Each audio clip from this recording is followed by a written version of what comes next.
हिमाचल कांग्रेस की अहम बैठक मंगलवार दोपहर बाद राजीव भवन शिमला में संपन्न हुई। मुख्यमंत्री सुखविंदर सिंह सुक्खू और कांग्रेस प्रदेश अध्यक्ष प्रतिभा सिंह की मौजूदगी में हुई बैठक में राज्य, जिला व विधानसभा स्तर पर संविधान बचाओ रैली निकालने का फैसला लिया गया। बैठक में मुख्यमंत्री सुखविंदर सिंह सुक्खू, उप मुख्यमंत्री मुकेश अग्निहोत्री, कैबिनेट के अन्य सदस्य और हिमाचल कांग्रेस अध्यक्ष प्रतिभा सिंह मौजूद रही।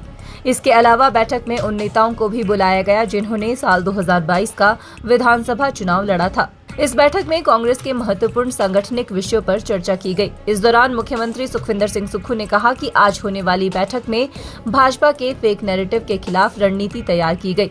भाजपा जनता के बीच झूठ फैलाने का काम कर रही है। हिमाचल आकर केंद्रीय मंत्री झूठ बोलने का काम करते हैं।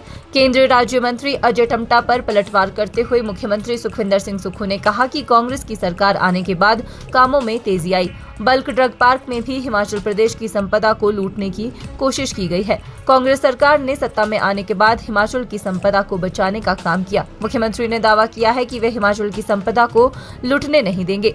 जो भी भारतीय जनता पार्टी भ्रामक और झूठा प्रचार करती है, उसका आने वाले समय में किस तरह जवाब देना है, तथ्यों के साथ, सत्यता के साथ, ताकि जो झूठा प्रचार वो करने का जनता के बीच में जो प्रयास करती है और जनता को इस मामले में जागरूक करवाया जाए, इस संदर्भ में हमारी ये बैठक होने जा रही है।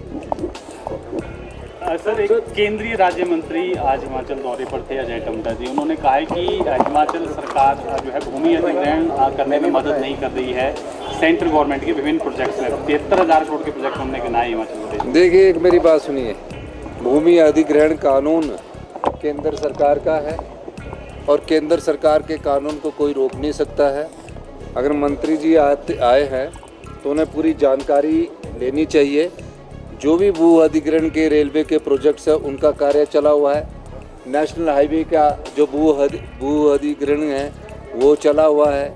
अब जब नेशनल हाईवे के भू अधिग्रहण हो रहा है, कार्य हो रहे हैं, तो उसमें कहाँ केंद्र हिमाचल सरकार रुकावट लगा रही है।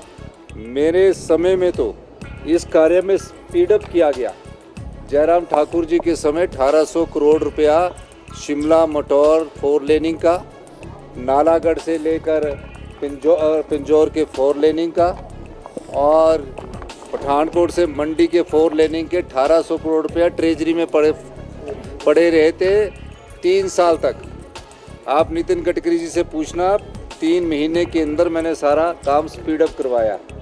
तो इस प्रकार ये जो भ्रामक और झूठा प्रचार करने की स्वभाव बन चुका है, उस स्वभाव को भारतीय जनता पार्टी के जो ये झूठ बोलना है उसका जवाब हमारी सरकार और हमारी पार्टी किस तरह देगी, इस संदर्भ में इस बैठक का आयोजन किया जा रहा है। और जिस प्रकार नेशनल हेराल्ड के मामले में बयानबाजी करके और झूठी चार्जशीट फाइल करने की कोशिश की गई है और भी जो मुद्दे हैं उन पर झूठी कांग्रेस के नेताओं को प्रताड़ित करने की बात की गई है, इस संदर्भ में एक अखिल भारतीय कांग्रेस कमेटी का 1-1.5 महीने का कार्यक्रम आया, उस पर चर्चा के लिए इस बैठक। जेपी नड्डा भी बड़े आरोप लगा रहे हैं। हाँ, जेपी नड्डा जी को ये पूछना चाहिए कि जिस मेडिकल डिवाइस पार्क की आप बात करते हैं उसमें जयराम सरकार जी थी, डबल इंजन की सरकार थी, और डबल इंजन की सरकार ने प्रदेश की संपदा को कैसे लूटा और हम कैसे बचा रहे।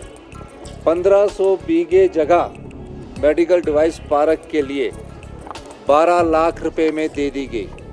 यानी कि जो मेडिकल डिवाइस पार्क 300 एकड़ 3000 करनाल 1500 बीघे में बनना था, उसमें ये कंडीशन थी कि जो उद्योगपति आएंगे उन्हें 1 रुपये स्क्वायर मीटर के हिसाब से जगह दी जाएगी।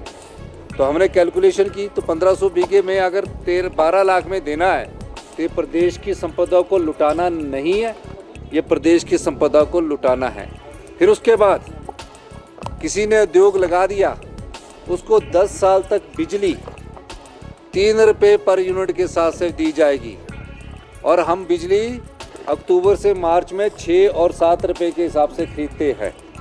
अब 3 रुपये की 10 साल तक हम पर यूनिट बिजली देंगे और 7 रुपये हम खरीदेंगे। ये कहाँ का जस्टिफाई मेडिकल डिवाइस पार्क है। उसके अलावा जो पानी है उसमें 10 साल तक कोई बिल नहीं लेंगे। और जो उनके गोदाम बनाने हैं वो हिमाचल प्रदेश की सरकार बनाएगी। वेयर हाउस बोलते हैं उसको, 10 साल तक वेयर हाउस हम निर्माण करके देंगे, कोई किराया नहीं लेंगे। और हम उनको कहेंगे कि ये आपके लिए जगह है, आप मुफ्त में आइए, बाद में इंडस्ट्रीज़ को चेंज करके रियल स्टेट में जाइए, जैसे कि होता आया। अब हमने देखा कि 25 करोड़ आया है। 25 करोड़ आने के बाद जब मैंने खुद देखा, मुझे बड़ा दुख हुआ।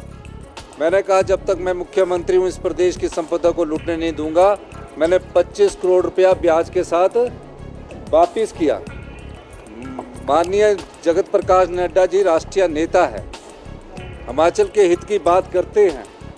ये प्रदेश की संपदा को लुटाने का किस प्रकार से पिछली भारतीय जनता पार्टी की सरकार, जो डबल इंजन की सरकार कहती थी, इस प्रकार का कार्य इस पिछली भारतीय जनता पार्टी की सरकार ने किया है। हिमाचल न्यूज 24/7 के लिए शिमला से हरदेव कुमार के साथ सपना शर्मा की रिपोर्ट। आप देख रहे हैं हिमाचल न्यूज 24।